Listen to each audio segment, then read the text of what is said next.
Yo, what's up? Welcome back to another episode of the Sauce. Like I said in the last one, the NBA streak, the winning streak, it ended yesterday. The bet of the day did hit. We hit on Hawks -7, but overall we were in the red, which ends a 4-day winning streak. It's okay though, because I'm starting another winning streak today. We got Pacers versus Clippers in this video. Let's dive in. Welcome to the Sauce. The Sauce.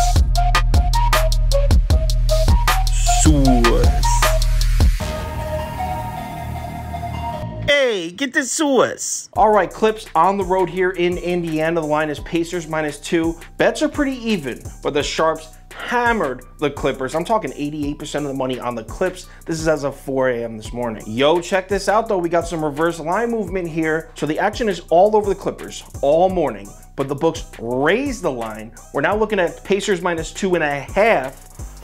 I don't know, if you ask me, it looks like Clippers +2.5 may be a little bit of a trap. So let's cap this game. If you subscribe to this channel, you already know the first step. We're running the numbers through the spreadsheet. According to the analytics, the line for this game should be Indiana +4.13. So that's a full 6.5 point lean on the Clippers here. All right, let's run through a quick breakdown here, and we'll start with the Clippers. It's pretty easy to see why the Sharps like the Clippers here.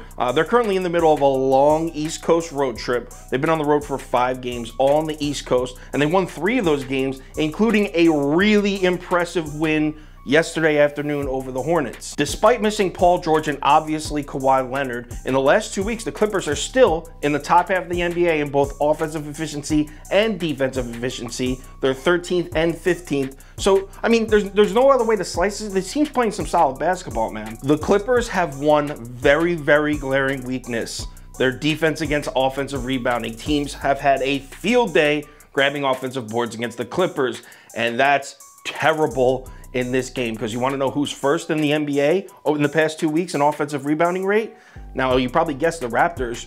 Almost any other time of the year you'd be right, but right now it's the Pacers. They are ahead of the Raptors in the last 2 weeks, first in the NBA in offensive rebounding rate. Indiana's offensive rebounding should be a real problem for the Clippers tonight, especially since the Clips are going to be exhausted. This is their 6th road game in a row, their 3rd road game in the last 4 days. This team just played in Charlotte yesterday. So what about the Pacers recently? Is there any weaknesses with Indiana that jump out at us? And there are. There's a couple. First, turnovers. This team's 28th in the NBA in turnover rate over the last 2 weeks. Obviously, the Pacers are missing Brogdon on the court. They're missing their ball handler. It's been a problem. 28th in the NBA in turnovers. But one thing about the Clippers defense, they don't force many turnovers at all. So the Pacers' turnover issues might not be a big deal in this game. But here's the biggest problem for the Pacers recently, and I probably should have started the video with this because it's bad.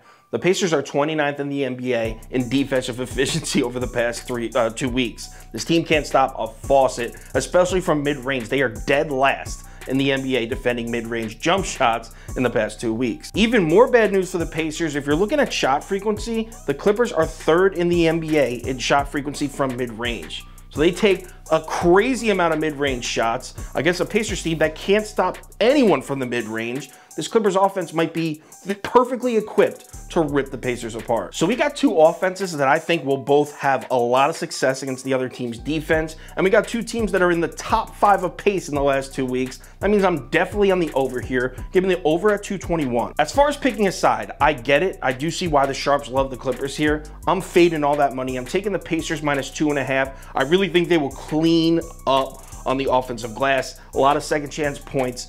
I'm going to lay it. Give me the Pacers -2.5 and over 221 here. Both of these bets will probably make the final ticket. Final ticket posted on KyleKirms.com, 5 o'clock p.m. Eastern time. It'll have my bet of the day, top 5 bets, parlay of the day, sometimes 2 parlays of the day, we'll see, as well as every single bet I'm making for the NBA and all sports, posted right at KyleKirms.com, 5 o'clock p.m. Eastern time. Also, if there's any crazy last minute changes, injury updates, money shift, line movement, anything like that, I will definitely keep you posted on my Twitter, Instagram story, and Facebook, so make sure you follow one of those 3 platforms, check it out before you place your bets. Our nice little NBA winning streak ended, but we're starting another one tonight. We got a nice Monday slate. Let's bet smart, let's make some money. I'll talk to you on Twitter.